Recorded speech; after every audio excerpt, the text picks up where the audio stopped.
친환경차인 전기차를 사면 정부에서 수백만 원의 보조금을 줍니다. 일반 승용차보다 비싼 전기차를 보다 빨리 확산시키기 위한 정책인데요. 그런데 이 보조금 지급 기준이 배터리 용량에만 치중돼 있어서 문제라는 지적이 나오고 있습니다. 김정현 기자가 취재했습니다.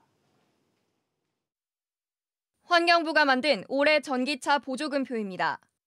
승용차 연비와 같은 개념인 전비가 더 높지만 보조금은 오히려 낮은 차량들이 눈에 띕니다. 1kW 시당 4.5km를 다니는 르노 삼성 SM3의 보조금은 756만 원. 전비가 국내 전기차 중 가장 높은 현대 아이오닉의 보조금도 900만 원이 되지 않습니다. 반면 전비가 절반 수준인 미국 테슬라에서는 보조금 상한 금액인 900만 원을 모두 받습니다. 전기차 보조금은 배터리 용량과 전비를 따져 산정하는데 얼마나 자주 충전하느냐가 큰 변수이기 때문입니다. 발전을 하게 되면 미세먼지나 온실가스하고 연계가 되잖아요, 기본적으로. 여러 번 충전을 하면은 여러 번 충전하는 것만큼의 전기가 들어가야 되니까. 이 때문에 배터리 용량이 크고 가격도 비싼 수입 전기차는 7종 가운데 6종이 상한 금액인 900만 원을 지원받지만 국산 전기차는 8종 중 절반인 4종만 900만 원을 지원받습니다.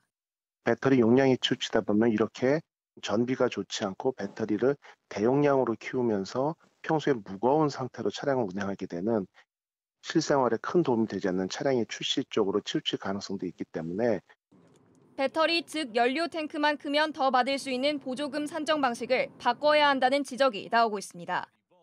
SBS CNBC 김정현입니다.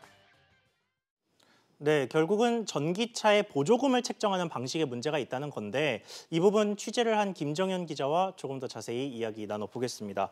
김 기자, 네. 우선 배터리 용량이 크다면 그만큼 이 충전을 자주 할 필요가 없게 된다는 얘기인 건데 뭐 이게 반드시 효율적인 건 아니다라는 건가요?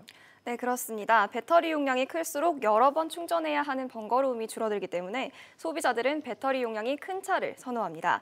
하지만 배터리를 많이 싣고 달리다 보니 차가 무거워지고 이 때문에 전기차의 연비인 전비가 떨어지게 되는데요. 같은 양의 전기를 보다 효율적으로 사용하지 못하게 되는 겁니다. 네, 그렇다면 지금처럼 배터리가 클수록 보조금을 좀 많이 주는 구조라면 어떤 문제가 생기는 겁니까? 네, 앞서 전문가 이야기에서도 나왔지만 자동차 업체들이 보조금을 많이 받기 위해 전기를 효율적으로 이용하는 차보다 배터리 몸집만 키운 차들을 생산할 가능성이 높아집니다. 예. 일반적으로 수입차가 국산차보다 배터리 용량이 크다 보니 역차별을 받고 있다는 우려도 나오고 있는데요. 국내 전기차 업체 관계자 이야기를 들어보시죠. 차량 가격, 그리고 주행 가는 거리, 전비, 배터리 용량 이런 부분들을 전반적으로 종합적으로 보는 게 맞죠. 전기차를 육성하고자 하는 정부의 정책 방향이 좀 더 합리적인 선으로 가야 되는 건 맞다. 네, 방금 문제 제기된 거에서 이 수입 전기차에 보조금이 몰리고 있다는 게 왜 문제가 되는 건가요? 그리고 해외의 경우는 또 어떻습니까? 네, 지금과 같은 방식이라면 배터리 용량이 크고 가격도 1억 원이 넘는 고가의 수입 전기차 구매자들만 보조금을 받는 등 혜택을 볼 수 있습니다. 예산은 한정되어 있는데 그만큼 국산 전기차들이 외면당하고 전기차의 확산도 제대로 속도를 내지 못하는 상황도 올 수 있다는 얘기입니다.